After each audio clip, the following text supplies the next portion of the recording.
Hi, my name is Raquel Perez, and I'll be answering some questions about a film called Sick Around the World from a Medical Anthropology course for Dr. Hurst.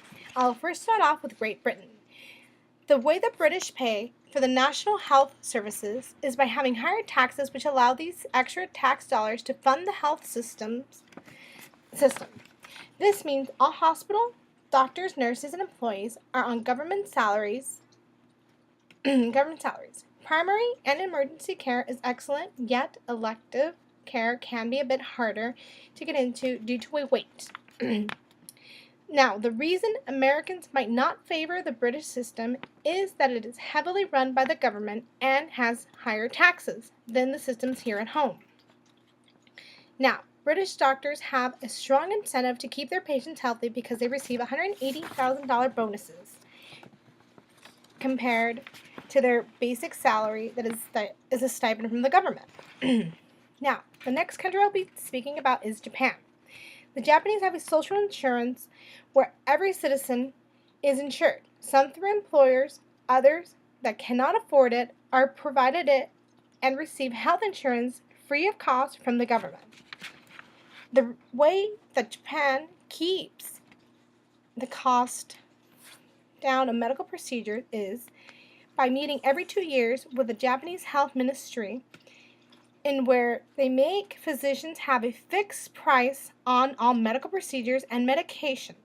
This makes it so there is only one payment system across the board where no one can overcharge or make a profit off their patients.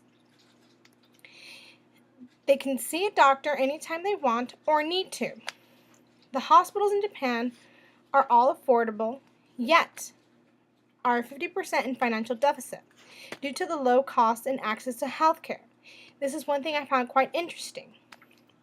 And even though Japan has great technological advancement and affordable care, that they are still suffering financially when it comes to having these facilities open on a daily basis. Now, one of the differences in regulations of health insurance for Japanese people that are different than here in the U.S. is that in Japan it is forbidden to turn patients away if they have a pre-existing condition. The next country I'll be talking about is Germany. The benchmark model is the notion of the government developing a mechanism for citizens to have access to health care. Now, the basic covered by the German health insurance is primary health, dental, vision, mental, and even alternative treatments such as homeopath, spa, and belly dancing lessons, which is quite odd. The German healthcare system is similar to the U.S. healthcare system in quality and is available at the fraction of the cost. Germans pay premiums based on income to one of 240 private insurers called sickness funds.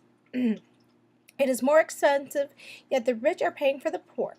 Sickness funds negotiate standard prices for medical procedures and medications. This allows a standardization of services, which keeps the costs down. Now, the next country I'll be talking about is Taiwan. In 1995, Taiwan developed their healthcare system by looking at what worked the best in other wealthier countries. The Taiwanese think the U.S. healthcare system is a market for profit versus a system for the people. So when they were creating their system, they excluded a lot of different notions and things from what they thought were in our system that were for profit.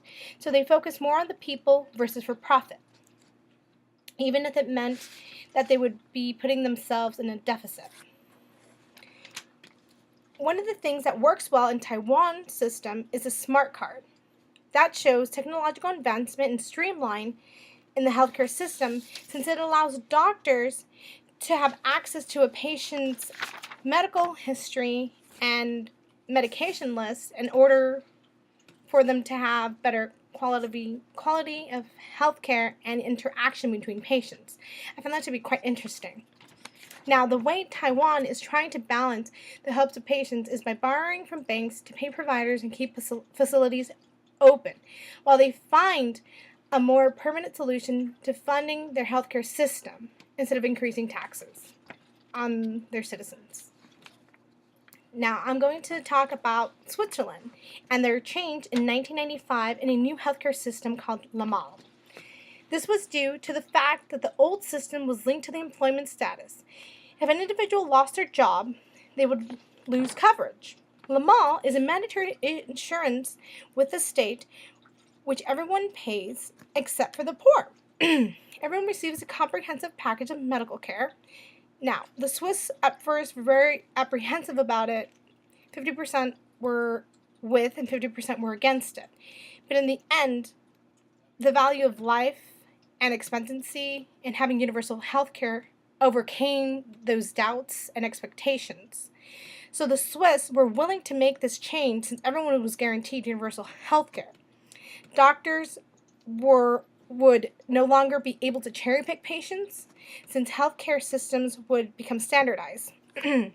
People have become more supportive of Lamal because they believe and saw that healthcare is a basic human right that is deserved to be accessible to all. Now, my stand in universal healthcare is that it should be explored in the U.S. We live in a society where there exists people who do not have access to healthcare due to not having full-time jobs, or they're not meeting the requirements or the standards on healthcare forms due to pre-existing conditions. To me, having insurance companies have a set standardization is important since it lowers costs and focuses more on the well-being of a patient than for profit. So, those are my 2 cents on healthcare, and I hope you have a great evening. Thank you.